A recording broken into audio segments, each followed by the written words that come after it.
Ito ang mga morning routine ng isang nanay na tulad ko.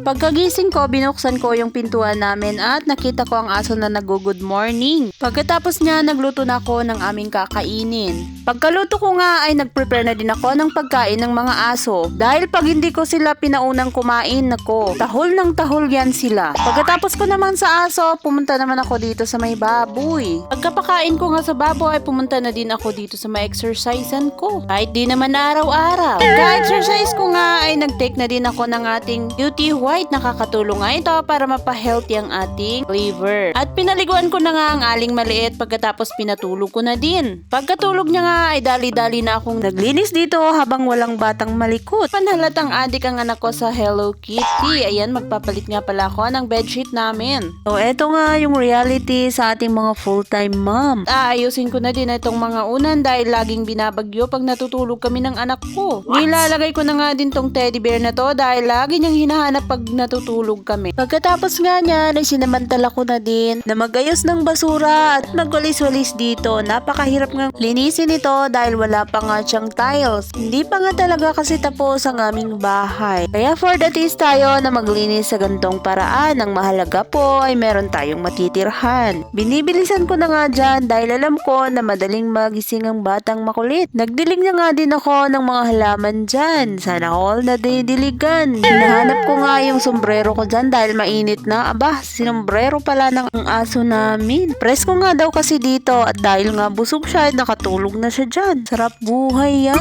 Hugas na nga din ako ng mga pinagkainan namin. So ito nga ang mga daily routine ng isang full-time mom. Kaya wag niyong sabihin na porket nasa bahay lang ay walang ginagawa. Minsan nga mas gusto na lang sana namin na magtrabaho kasi iisa lang ang pagtutunan mo ng pansin ang trabaho mo lang. Pero no choice tayo, alangan naman na ipaalaga natin ang mga anak natin sa iba tapos yung sweldo natin ay pangsisweldo din natin sa mag-aalaga. Hindi pa natin makakasama ang ating mga anak. Kaya sa mga kamamis ko dyan, saludo po ako sa inyo. So ito lang for today's video. Bye! Sa mga nagtatanong nga pala kung saan ko nabibili itong mga kitchenwares ko na to, pumunta lang kayo sa aking profile and then i-click nyo po yung link na nasa baba ng aking profile at madadirect na kayo sa Orange app. At dyan nyo po makikita yung mga kitchenwares natin. Ganon din po sa ating TikTok shop. Mag-follow na kayo at bumili!